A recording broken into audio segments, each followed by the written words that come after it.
ప్రతిక్రియ. ఒక ఊళ్ళో భుజంగరాయుడు అనే ధనికుడు ఉండేవాడు. అతను మహా దుష్టుడు. ఆ గ్రామంలోనే పుల్లయ్య అనే రైతు నివసించేవాడు. పుల్లయ్యకు తండ్రి 2 ఎకరాల భూమి ఇచ్చి పోయాడు. పుల్లయ్య ఆ భూమిని సాగు చేసుకుంటూ ఒక చిన్న వ్యాపారం కూడా చేసుకోవాలనుకున్నాడు. అందుకు డబ్బు కావాలి కనుక పుల్లయ్య భుజంగాన్ని అప్పు అడిగాడు. పుల్లయ్య భూమి తాకట్టు పెట్టుకుని భుజంగం డబ్బు ఇచ్చాడు. పుల్లయ్య అనేక కష్టాలు పడి పొట్టకట్టుకుని ఏదో విధంగా భుజంగం అప్పుల్లో సగం డబ్బు సంపాదించి ఆ డబ్బు చెల్లు వేసుకుంటే మిగతాది నింపాదిగా ఇస్తానన్నాడు. అందుకు భుజంగం ఒప్పుకోక బాకీ అంతా ఒక్కసారే చెల్లు వేయమన్నాడు. చేసేది లేక పుల్లయ్య ఆ డబ్బును తిరిగి ఇంటికి తీసుకుపోయి దాచిపెట్టి మిగతా డబ్బు కూడా పోగు చేయటానికి మరింతగా శ్రమపడసాగాడు. ఒకనాడు పుల్లయ్య వ్యాపారం నిమిత్తం పొరుగురు వెళ్లి ఉన్న సమయంలో పుల్లయ్య ఇంటికి ఎవరో గురువట భార్యా సమేతంగా వచ్చాడు. పుల్లయ్య భార్య వాళ్లకు ఎంతో ఆదరం చూపింది. వాళ్లు పుల్లయ్య కుటుంబానికి కల కష్టసుఖాలన్నీ తెలిసినట్టుగా మాట్లాడేసరికి పుల్లయ్య భార్య, నిజమే స్వామి, మా కష్టాలన్నీ మీకు తెలుసు కనుక వాటి నుంచి బయటపడే మార్గం చూపించండి అని గురువును వేడుకుంది. అందుకు గురువు సమ్మతించి పుల్లయ్య భార్య కాళ్లకు పట్టీ కట్టి ఏదో మంత్రం చదివాడు. చాలాసేపయ్యాక ఆ పట్టి తీసి, ఈ పట్టి 40 రోజుల పాటు రాత్రులప్పుడు కట్టుకుని పడుకుంటే భూమిలో ఉన్న ధనరాశులన్నీ కనిపిస్తాయి అని ఆయన వెళ్ళిపోయాడు. తర్వాత చాలా రోజులకు పుల్లయ్య భుజంగానికి ఇవ్వవలసిన మిగతా డబ్బు కూడా పోగుచేసి తాను ముందు దాచి ఉంచిన డబ్బు కోసం చూస్తే అది కనపడలేదు. అతను భార్యను దబాయించాడు. ఆమె నివ్వెరపోయింది. ఇంట్లో దాచుకున్న సొమ్ము ఎలా పోయినది ఇద్దరికీ అర్థం కాలేదు. గుండె మీద కారం చల్లినట్టుగా ఈ సమయానికే భుజంగం పుల్లయ్యను బాకీ తీర్చమని, వడ్డీయే అసలుకు సమానం అవుతుందని తొందర చేయసాగాడు. బాకీ తీర్చగలనన్న నమ్మకం పుల్లయ్యకు లేకుండా పోయింది. అతను తన ప్రస్తుత పరిస్థితి అంతా భుజంగానికి చెప్పాడు. అలా అయితే ఒక పని చెయ్యి, మనం జూదం ఆడదాం. గెలిచావా నీ బాకీ తీరిపోతుంది, పోతే ఎటూగాని నీ డబ్బు పోతుంది అన్నాడు భుజంగం. ఎవరేం చెప్పినా చేసే స్థితిలో ఉన్న పుల్లయ్య సరేనన్నాడు. ఇద్దరూ జూదం ఆడారు. పుల్లయ్య ఆటలో ఓడి తన బాకీ రద్దు కాకపోగా తన దగ్గర ఉన్నదంతా పోగొట్టుకున్నాడు. ఇంక చేసేది ఏమీ లేక పుల్లయ్య తన పొలాన్ని భుజంగానికే వదిలేసి బతుకు తెరువు చూసుకోటానికి భార్యతో సహా వేరే ఊరు వెళ్ళిపోయాడు. ఆ సమయంలో పుల్లయ్య భార్యకు గురువు వచ్చి తన కళ్లకు పట్టీ కట్టిన సంగతి చెప్పింది.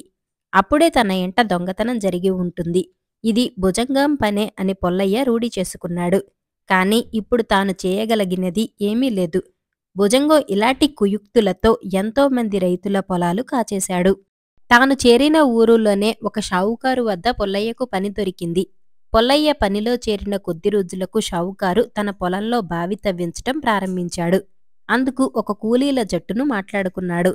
ఆ జట్టుకు పెద్ద సూరయ్య అనేవాడు. తవ్వకం జరిగే చోట పుల్లయ్య కూడా ఉండేవాడు. ఒకనాడు పని జరుగుతుండగా సూరయ్య తాను తవ్వటం అకస్మాత్తుగా మానేసి కూలీలందరినీ పని మానమని, ఈ దినానికి ఇంతే పని అని అందరితో సహా తాను కూడా వెళ్ళిపోయాడు. ఇదంతా పుల్లయ్య కనిపెడుతూనే ఉన్నాడు. సూరయ్య పలుగుకు ఏదో కంగుమని తగిలిందని, అది ఇతర కూలీలు గమనించలేదని, ఆ కారణం చేతనే సూరయ్య అందరినీ పని మాన్పించాడని పుల్లయ్య ఊహించాడు. చీకటి పడగానే పుల్లయ్య భయంకరమైన వేషం వేసుకుని బావి తవ్వే స్థలానికి సమీపంలో ఉన్న ఒక చెట్టు చాటుకు దాక్కున్నాడు. కొంత రాత్రి గడిచిన మీదట పుల్లయ్య అనుమానించినట్టే సూరయ్య బావి తవ్వే చోటికి వచ్చాడు. అకస్మాత్తుగా పుల్లయ్య చెట్టుచాటు నుంచి భయంకరంగా తన ఎదుటికి వచ్చేసరికి సూరయ్య భయంతో వణికిపోయాడు. నరుడా, నీవు నా ధనము తీసుకోటానికి వచ్చావు. నాకు బలి ఇయ్యక నువ్వు దాన్ని ముట్టలేవు. వెళ్ళు, 3 గొర్రె పొట్టేళ్లను 3 కోళ్లను తీసుకురా అని పుల్లయ్య రంకెలు పెట్టాడు. అలాగే స్వామి అంటూ సూరయ్య అక్కడ నుంచి పరిగెత్తిపోయాడు.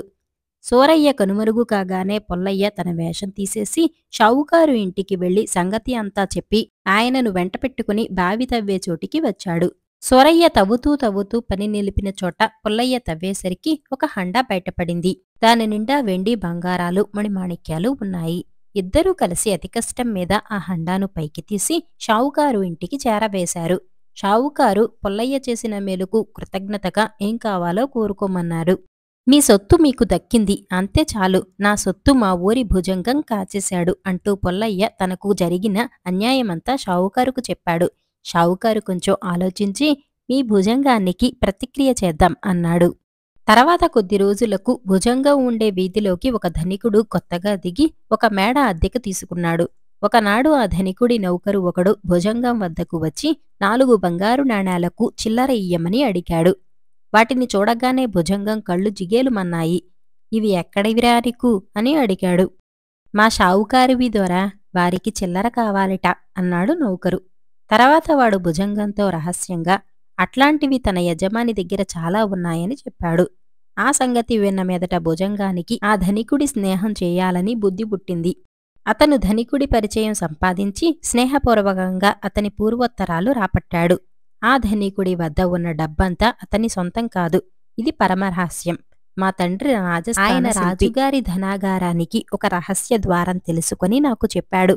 ఆ ధనం కొంత సంగ్రహించి నేను ఇక్కడికి వచ్చేశాను అన్నాడు ధనికుడు భుజంగంతో. మీరు అక్కడే ఎందుకు ఉండలేదు అని భుజంగం అడిగాడు. అక్కడే ఉంటే మళ్ళీ మళ్ళీ ధనాగారం నుండి ధనం తీసుకురావాలని నాకు దుర్బుద్ధి కలగవచ్చు. దురాశ దుఃఖం చేట్టు నేను ఎప్పుడో ఒకప్పుడు పట్టుపడవచ్చు కూడా. ఈ తెచ్చిన డబ్బుతో ఇక్కడ ఒక కర్మాగారం నెలకొల్పి సుఖంగా జీవిద్దామనుకుంటున్నాను అని చెప్పి ఆ ధనికుడు తాను తెచ్చిన ధనాన్ని భుజంగానికి చూపాడు. అది చూసిన మీదట భుజంగానికి ధనికుడి మాటలలో గట్టి నమ్మకం ఏర్పడింది. అలాంటి నిధి రాజుల వద్ద తప్ప మరెక్కడా ఉండదు. భుజంగం ఆ ధనికుడితో స్నేహం మరింతగా పెంచుకొని ఒకనాడు అతనితో, ఆ రాజుగారి ధనాగారం నుంచి నేను కూడా ధనం తెచ్చుకునే భాగ్యం ఒక్కసారి కలిగించకూడదా? మీ మేలు ఎన్నటికీ మరువను అన్నాడు. అబ్బో, దానికి చాలా కట్టుదిట్టాలున్నాయి. మా నాయనతో ఏం చెప్పేది? కాని నువ్వు ఒక పని చేయవచ్చు. మేము ఇక్కడ ఒక పంచదార కర్మాగారం నెలకొల్పుదామనుకుంటున్నాం. దానికి 100 ఎకరాల చెరుకు పంట కావాలి. నువ్వు మా పేరిట 100 ఎకరాలు రాసిస్తే మా నాన్నను ఒప్పించి నీకు రహస్యం చెప్పగలను అన్నాడు ధనికుడు.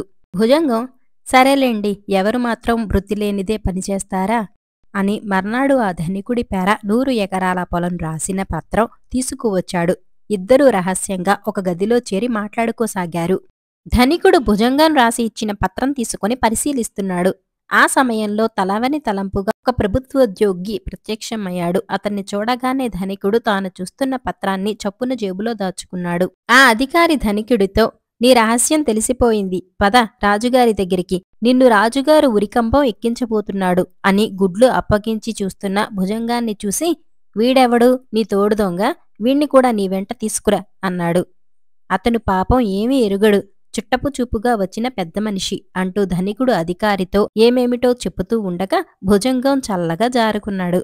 మర్నాడే భుజంగానికి తమ పొలాలు దారపోసిన రైతులందరూ ఎప్పటిలాగే పొలాలు చేసుకుంటూ కనిపించారు.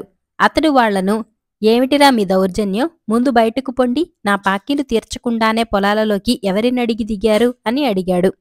వాళ్లంతా ఏకమై, ముందు నువ్వు ఇక్కడి నుంచి పో, లేకపోతే నీ మర్యాద దక్కదు, తర్వాత విచారిస్తావు అన్నాడు భుజంగంతో. భుజంగం నివ్వెరపోయి తాను రాసిన పత్రం గురించి వాళ్లకు అప్పుడే తెలిసిపోయి ఉంటుందా అని ఆశ్చర్యపోయాడు.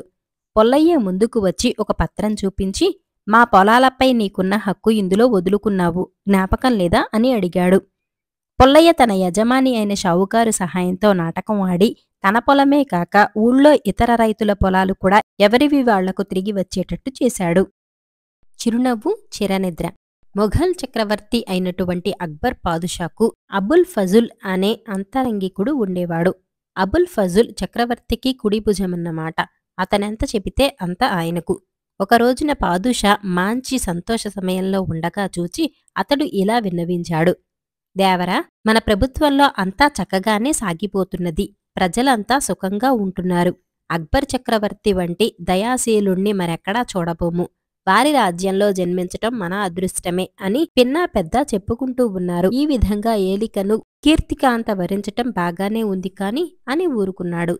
సంశయించక చెప్పబోయ్ ఫజుల్ అని తొందర పెట్టాడు పాదుషా.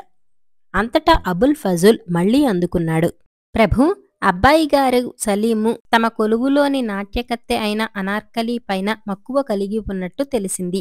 ఆమెను పెళ్లాడదలిచినట్టు కూడా రూఢి వార్త తెలియవచ్చింది. ఈ మాటే నిజమైతే ప్రభువారికి ఎంత అప్రతిష్ట, ఎంతవరకు సంపాదించిన కీర్తి అంతా నిమిషంలో మాసిపోతుందే. పైగా ఇటువంటి కులహీనురాలిని కట్టుకోవటం వంశానికే మచ్చ తెచ్చుకోవటం అవుతుందే. అదీగాక ప్రజలు తిరుగుబాటు చేస్తారో ఏమో కూడా. ఈ సమస్యతో నా హృదయం తల్లడిల్లిపోతున్నది ప్రభు అంటూ మనసులోని ఆవేదన వెల్లడించాడు. తీవ్రంగా ఆలోచించాడు అక్బర్. ఫజుల్, నీ మాటలు నమ్ము వీలుగానున్నవి. చెప్పుచేతలలో ఉండే చిన్నారి సలీము పైన ఇటువంటి నిందను ఎవరు వేశారో పిల్లవాడి స్వభావం నేనెరుగునా? అయినా నీ మాట కొట్టివేయలేను. నిజనిజాలు నేను తేలుస్తాలే. మా క్షేమం కోరిన నీవు ఈ లోపల కుర్రవానిని తగురీతిగా మందలిస్తూ ఉండు అని చెప్పాడు. మరునాడు రాత్రి దర్బారులో గొప్ప నాట్య ప్రదర్శనం. ఆ ప్రదర్శనానికి అక్బర్ చక్రవర్తి స్వయంగా ఏర్పాట్లు చేశాడు. తన సింహాసనానికి ఎదుట కుమారుని స్థానం. కుమారుని సింహాసనానికి పైన ఒక నిలువుటద్దం అమర్చారు. నాట్యకత్తె చేసే చేష్టలన్నీ చక్రవర్తికి ఆ అద్దంలో స్పష్టంగా కనపడతాయి. ఈ పరమరహస్యం ఆయన ఒక్కడికే తెలుసు. ప్రదర్శనం ప్రారంభమైంది. అనార్కళి వచ్చి సభకు నమస్కరించింది. నమస్కరించేటప్పుడే ఆమె ఈ చిత్రమైన ఏర్పాట్లన్నీ గ్రహించివేసింది. పాదుషాకు ఎదురుగా ఉండి నాట్యం చేయవలెననే కాని వెన్ను చూపటం మర్యాదకు లోపం. ఈ సంప్రదాయం తెలిసిన అనార్కలి చాలా మెలకువతో మసులుకోజొచ్చింది. అనార్కలి నాట్యం చేస్తూ ఉంటే ప్రతివారు ఊగిపోయారు. చక్రవర్తి తన్మయుడయ్యాడు. ఆమె ఎంతసేపు ప్రభువు వైపే తిరిగి నాట్యం చేస్తున్నది కాని తనకు పంచప్రాణాలు అయినటువంటి సలీము వైపు ఒక్కసారైనా ఇంతవరకు చూడలేదు. ప్రదర్శనం పూర్తి కావచ్చింది. చిట్ట చివర గిరగిరా తిరిగే నాట్య భంగిమను అత్యద్భుతంగా చూపుతున్నది. అలా తిరిగేటప్పుడు ఆమె సలీంకు మతాబీ వెలుగులు లాంటి ఒక చిరునవ్వు విసిరింది. ఆ చిరునవ్వును ఒక్క సలీమే అందుకోగలడు. దీనిని అక్బరు మాత్రమే కనిపెట్టగలిగాడు. మరి బ్రహ్మకైనా ఈ సంజ్ఞ తెలియదు. ఫజుల్ చెప్పిన వార్త అక్షరాలా నిజమైంది. ఇక ఇప్పుడు గత్యంతరం ఏమిటా అని ఆలోచించాడు చక్రవర్తి. అబుల్ ఫజుల్ చేత అనేక విధాలా చెప్పించాడు సలీంకు. ఎంత చెప్పినా ఈ విషయంలో నా మనసు మారదు. లావణ్య, నాట్యరాణి అయిన అనార్కళీని తప్ప మరెవరినీ పెళ్లాడను అని అతడు ఖచ్చితంగా చెప్పివేశాడు. ఇక బలవంత పెడితే గోడు చెడుతుందనే జంకుతో అబుల్ ఫజుల్ ఊరుకున్నాడు. అక్బరు చక్రవర్తికి ఈ విషయంలో పట్టుదల హెచ్చి ఈసారి ఫజుల్ను అనార్కళి వద్దకు రాయబారిగా పంపించాడు. అతడు వెళ్ళి, అమ్మా, సలీంను నీవు పెళ్లాడటం వల్ల రాజ్యమంతా తలకిందులైపోతుంది. మనసు మార్చుకో. ఇష్టమొచ్చిన మరెవరినైనా వరించు. నీవు సలీంను పెళ్లాడితే ఎటువంటి ఐశ్వర్యం పొందగలనని ఆశిస్తున్నావో అదంతా నేను నీకు సమకూరుస్తాను అని ఆమెకు ఎంతగానో నచ్చజెప్పాడు. అందుకు అనార్కలి, ఓయి మంత్రి, సలీము ఐశ్వర్యానికి ఆశించి నేను అతనిని కోరలేదు. ఏనాడో అతడు నా హృదయంలో చోటు చేసుకున్నాడు. ఏనాడో నేనతనికి అంకితమైపోయాను. కనుక అతని కోసం ఎటువంటి త్యాగమైనా చేస్తాను. ఈ విషయంలో నా మనసు మారదు అని తన నిశ్చయాన్ని వెల్లడించింది. దయామయుడని పేరు పొందిన అక్బరు చక్రవర్తి ఈ సందర్భంలో కర్కశ హృదయుడయ్యాడు. కొడుకుకు ఆమెను ఎడముగా ఉంచితే పరిస్థితులు చక్కబడతాయనే ఉద్దేశంతో అనార్కళిని తనతో లాహోర్కు తీసుకుపోయి అక్కడ ఆమెకు సాయశక్తులా బోధించాడు. ఆమె మనసు మారలేదు. అనార్కలి నిలబడి ఉన్నది. పాదుషా ఆజ్ఞ అందుకుని గబగబా పనివాళ్లు వచ్చారు. ఆమె చుట్టూ ఇటుకలతో గోడకట్టి ఆమెను పాదాల వద్ద నుంచి పూడ్చుకుంటూ వస్తున్నారు. గోపురం మోకాళ్ల వద్దకు వచ్చింది. ఏమి, మనసు మార్చుకుంటావా అని అడిగాడు చక్రవర్తి. ఊహు అన్నది అనార్కళి చిరునవ్వుతో. కట్టడం నడుము వరకు వచ్చింది. మళ్ళీ అడిగాడు అక్బరు. మళ్ళీ అలానే సమాధానం చెప్పింది ఆమె. ఒక్కొక్క ఇటుక వరుస పూర్తి అయినప్పుడల్లా ఇప్పుడైనా మనసు మారిందా అని అక్బరు అడుగుతూనే వచ్చాడు. అప్పటికీ ఆమె సంతోషంతోనే లేదు, నా మనసు మారలేదు, మారదు అని జవాబు చెప్పింది. కొంతవరకు వచ్చేసింది కట్టటం. మళ్ళీ ఒకసారి, ఏమి, ఇప్పుడైనా మనసు మార్చుకుంటావా లేదా అని అడిగాడు అక్బరు. మళ్ళీ అలానే బదులు చెప్పింది ఆమె. కట్టడం నోటి వరకు వచ్చాక ఆఖరుసారి అడిగేశాడు అక్బరు. అందుకు అనార్కలి, ఎన్ని జన్మలైనా సలీమే నా నాథుడు అన్నది సంతోషావదనంతో. భటులకు సంజ్ఞ చేసి అక్బరు వెళ్ళిపోయాడు. తక్షణమే మరి 2 వరుసలు పేర్చి పనివాళ్లు గోపురం మూసివేశారు. అంతా అయిన తర్వాత అనార్కలి జీవసమాధి కాబడిన వృత్తాంతం సలీముకు తెలియవచ్చింది. తీరని పరితాపంతో నిండిపోయింది సలీము హృదయము. ఇక నేనిప్పుడు చేయగలిగిందేముంది? ఆ మట్టునే అబుల్ ఫజుల్ను చంపివేయించాడు. తిరుగుబాటు చేశాడు.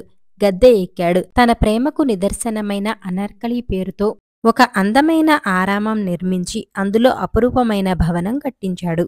మృత్యుదేవత. ఒక పల్లెలో 3 దొంగలుండేవారు.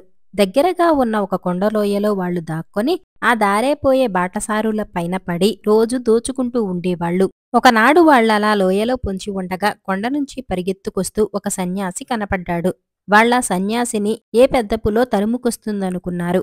తాము దాక్కొని ఉన్న పొదల్లోంచి బయటకొచ్చి సన్యాసిని అడ్డగించి, "ఎందుకయ్యా ఇలా పారిపోతున్నావు?" అని అడిగారు. అప్పుడా సన్యాసి గజగజ వణికిపోతూ, "ఆ కొండలో ఒక గుహ ఉంది. తపస్సు చేసుకోవటానికి వీలుగా ఉంటుందని ఆ గుహలోకి వెడితే నాకు మృత్యుదేవత కనిపించింది.